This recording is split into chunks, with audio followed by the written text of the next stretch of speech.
Conversion software version 7.0. Looking at life through the eyes of a tire hub. Eating seeds as a pastime activity, yeah. Toxicity of a city. Of a city,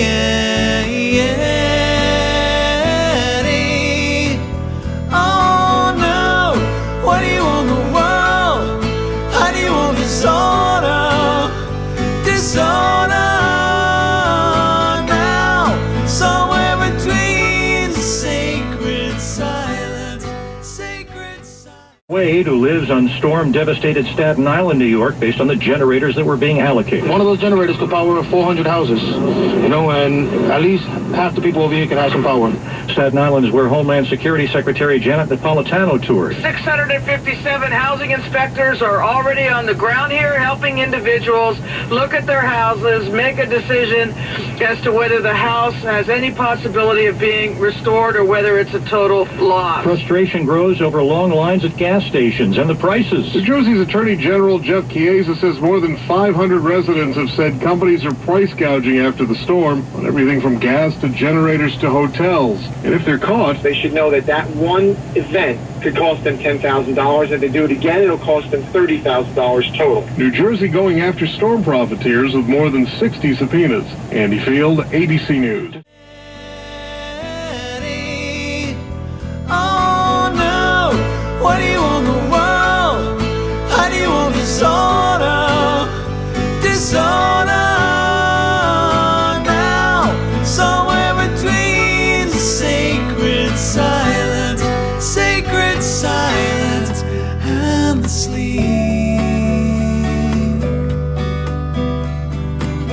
Do do do do do. Do do do do do.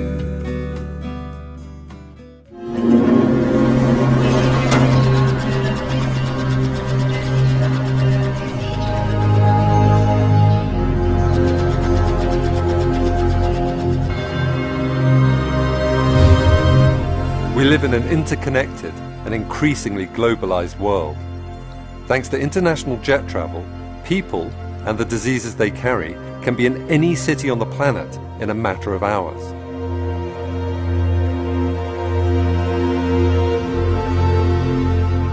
And once the virus touches down, sometimes all it takes is one sneeze to spread the infection. Every 20 to 40 years or so, the virus undergoes a dramatic mutation.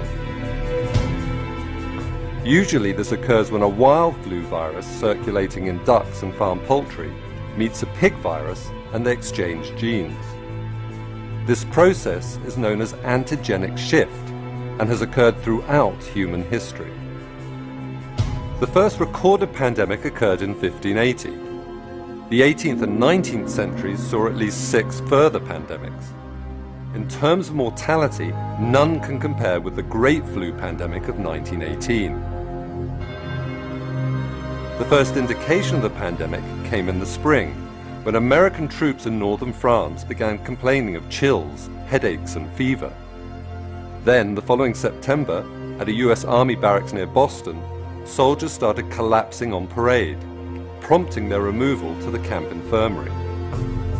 As a surgeon they're recalled, 2 hours after admission they have the mahogany spots over the cheekbones, and a few hours later you can begin to see the cyanosis extending from their ears and spreading all over the face. It is only a matter of a few hours then until death comes, and it is simply a struggle for air until they suffocate. By the time the pandemic had run its course in April 1919, an estimated 675,000 Americans and 230,000 Britons were dead. In India alone, some 10 million were killed, and worldwide the death toll was an astonishing 50 million. But that was then. Today, planes can transport viruses to any country on the globe in a fraction of the time it took in 1918.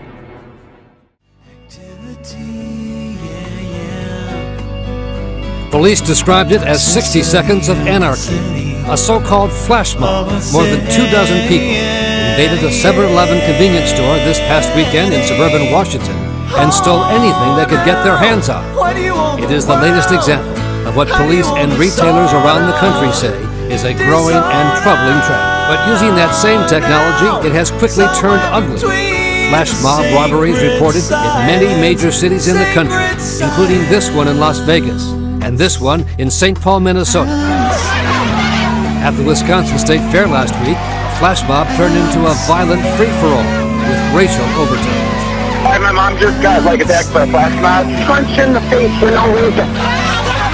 In Philadelphia, a series of flash mob robberies and street fights led the mayor last week to impose a 9 p.m. curfew on Friday and Saturday nights in downtown areas.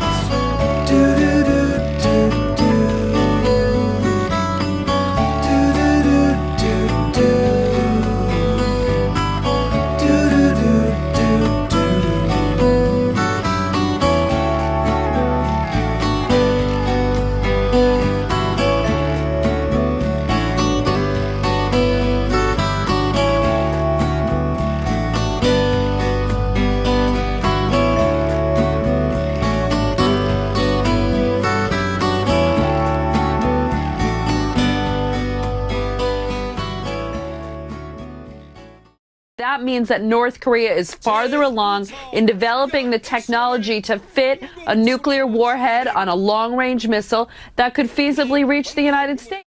Well, the U.S. military tonight faces a new threat from Russia. Russia President Vladimir Putin says he's resuming long-range patrols by Russian bombers. Now, Putin's comments came as he deepened his anti-American alliance with Communist China.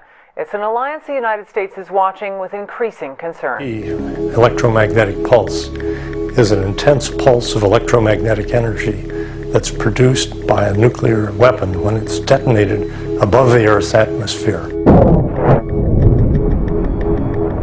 If someone exploded a high-altitude nuclear weapon over the United States, the electromagnetic pulse would affect all the electronics within line of sight of that burst.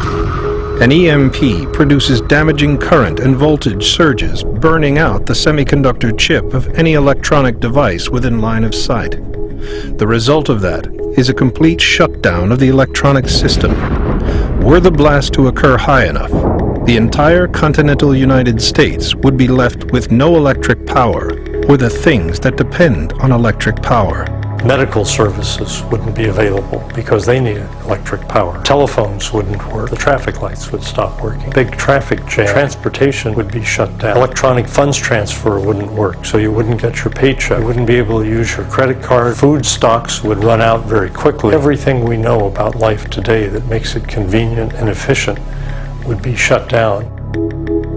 The day after an EMP attack, the configuration of the country would be more like that around 1800.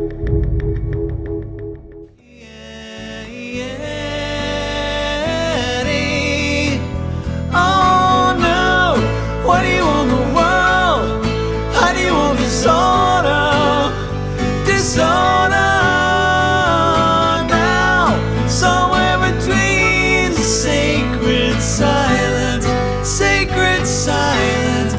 and the sleep.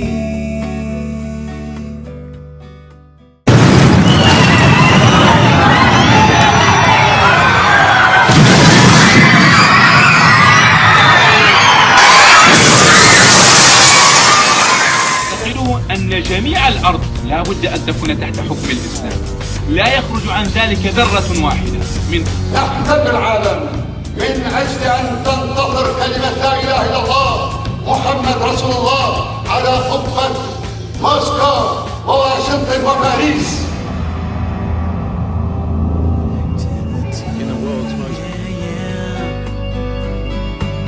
Toxicity of a city, of a city.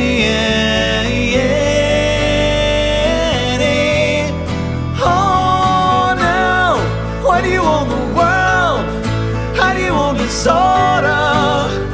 Disorder now, somewhere between the sacred silence, sacred silence, and the sleep, and the sleep,